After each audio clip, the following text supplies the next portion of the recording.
Und? Wie war euer Tag? Auf jeden Fall lippensynchroner und bis jetzt noch frei von nerviger Werbung. Fresse! Warum macht Check24 das? Welcher teuflische Plan dahinter steckt und was Check24 uns verschweigen will? Jetzt! Lass das!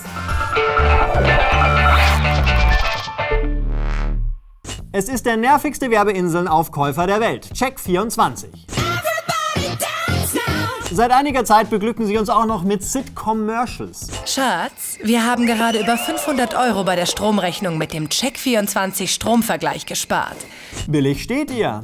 Aber abgesehen davon, was soll denn das? Diese Spots sind auf so vielen Ebenen verstörend. Erstens, die Darsteller. Wer soll sich denn bitte mit solchen überzeichneten Kackbratzen identifizieren? Sagtest du nicht neulich, dass man sich mit dem Check24 Autokredit ganz easy seinen Traumwagen leisten kann? Ja. Und? Klar, die sind typischen Sitcom-Stars nachempfunden. Der Vater sieht aus wie Kevin James in King of Queens. Die Frau wie Peggy Bundy aus Eine schrecklich nette Familie. Und dieser Typ soll wohl Steve sein, der Nachbar von den Bundys und der Bedenkenträger. Zweitens, sie haben es geschafft, alles, was an Sitcoms nervt, noch schlimmer zu machen. Die Grimassen. Griechenland. Die Lacher vom Band. Sieht ihr zwei aus? Und selbst die Soundeffekte. Hier hört man die Frau stöckeln, obwohl sie nicht mal Schuhe anhat. Wie war euer Mädelsabend? Du die Kinder, ich pack die Koffer. Und drittens, was ist denn das für ein kultureller Fuck-up? Die Figuren haben amerikanische Namen und amerikanische Häuser mit klassischer Sitcom-Treppe. Aber auf der anderen Seite haben sie deutsche Autos mit Hamburger Kennzeichen und fahren nach Malle in den Urlaub. Mom, verlässt du Dad? Das ergibt alles gar keinen Sinn. Und dazu noch die Synchronisation. Das willst du nicht wirklich wissen. Und warum sind die Familien unvergleichlich, wenn die gesamte Scheiß-Message dieser Spots ist, dass man alles vergleichen kann? Das ist doch der größte Kredibilitätsdowner seit Thewats van Elst. Wer macht sowas? Wer? Nun, Check24 selber. Die Spots wurden nicht von einer Agentur entwickelt, sondern im eigenen Haus vom Marketingchef Helmut Huber.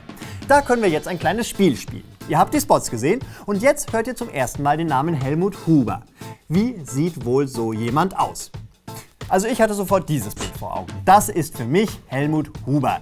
Er ist irgendwie als Buchhalter in die Werbebranche gerutscht und nennt sich jetzt Chief Marketing Officer in einem mittelständischen Unternehmen. Ein Madman der Generation Eigenheimzulage. Ja, und jetzt googelt mal Helmut Huber Check24. Ja, es ist traurig. Er hat übrigens angeblich monatelang Sitcoms geschaut, um die Mechanik zu verstehen. Monatelang.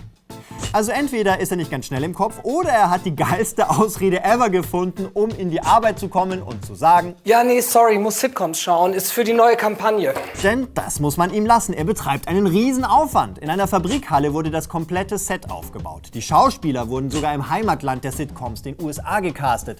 So fand Huber für die Rolle der Tochter eine Teenagerin, die auf Instagram gerade ihre Sexualität entdeckt. Außerdem eine halbwegs ernstzunehmende Schauspielerin, die schon mal in Hawaii 5.0 und Reich und Schön mitgespielt hat. Und in Deutschland hat er diese Frau gefunden. Die Synchronstimme von Lily Aldrin aus How I Met Your Mother und von Misty aus Pokémon. Du kannst Enter nicht schlagen, wenn du ihn ableckst. Bei Check24 spielt sie dann die Susi Kruger. Auf Englisch offensichtlich. Und dann synchronisiert sie sich wieder selbst auf Deutsch. Sven hat einen super günstigen Autokredit bei Check24 gefunden. Also Hund ist er schon, der Huber Herbert. Denn warum macht Check24 so nervige Werbung? Vergleichsportale gibt es viele. Geizkragen.de, günstiger.de, billiger.de, Pricewise und wie sie alle heißen. Und deshalb muss man den eigenen Namen irgendwie in die Köpfe der Zuschauer brennen. Das gibt Hupsi auch zu. Er will Aufmerksamkeit generieren und zum Talk of the Town werden. Und deshalb nervt er uns. Aber ganz ehrlich, da hätte er auch einfach nur 30 Sekunden Werbungen schalten müssen, in denen einfach das Check24-Logo zu sehen ist, unterlegt mit Furzgeräuschen.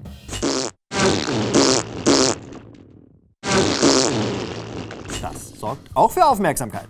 Und letztlich ist es piepegal, ob ein Kunde Check24 für einen sympathischen Überfliegerladen hält oder für die hiesige Zweigstelle von Sauron Inc. Hauptsache, ihm fällt beim Thema Versicherungsvergleich Check24 ein. Lieder, das ist unser Lied. Das lief bei unserem ersten Kuss. Ich denke bei dem Song an Autoversicherung wechseln. Also in der Werbung funktioniert die Werbung schon mal. Und wo wir in der Grauzone der Augenwischerei unterwegs sind, wie verdient ein Vergleichsportal eigentlich Geld? Indem es Provision kassiert. Schließt jemand über das Vergleichsportal eine Versicherung ab, zahlt die Versicherung an das Vergleichsportal Kohle. Was durchaus problematisch sein kann. Denn was wäre, wenn ich als Verkäufer bei einem Produkt mehr Provision bekomme als bei einem anderen Produkt? Hallo, ich bin auf der Suche nach der reifsten Tomate. Aber klar doch, ich sortiere die mal kurz für Sie. Dankeschön. Die hier, das ist ein ganz besonderes Angebot. Also alles nicht ganz so selbstlos. Aber wo finde ich als Kunde die Info, dass Check24 Provision kassiert und damit eigentlich ein stinknormaler Makler ist? Ganz einfach. Man muss bloß ganz nach unten scrollen, also ganz nach unten, dann auf diesen im dezenten Grau gehaltenen Text Erstinformationen klicken und hier unter Punkt 3 steht es auch schon, Versicherungsmakler. Das fanden andere Versicherungsmakler nicht so knülle und haben geklagt. Das Oberlandesgericht München hat entschieden, dass Check24 künftig die Besucher der Webseite beim ersten Geschäftskontakt unübersehbar darauf hinweisen muss, dass das Portal nicht nur Preise vergleicht, sondern auch als Online-Versicherungsmakler Provisionen kassiert. Vielleicht müsste die Werbung dann in Zukunft so aussehen. Was machst du denn am Computer? Ich habe die Preise auf mehreren Portalen verglichen. Nicht einfach nur auf dem mit der nervigsten Werbung? Nee, die kassieren eine Provision ohne Ende. Du bist schlauer als im Fernsehen. Diese Spots haben meine Karriere zerstört, bevor sie überhaupt losging. Trotzdem, es bleibt ein gutes Geschäft. 2014 hat Check24 330 Millionen Euro an Provisionen gemacht. Bei der Summe fällt Wolfgang Job ja vor Schreck die Nase in den Moet de Chandon. Moet Chanson. Da kann man schon verstehen, dass sie uns zu Tode nerven. Ich krieg ja schon! Seit ich dem Valulis seine Videos gucke, weiß ich, dass das hier Bananen sind. Wir werden massiv verarscht. Für gut recherchierte Videos abonnieren.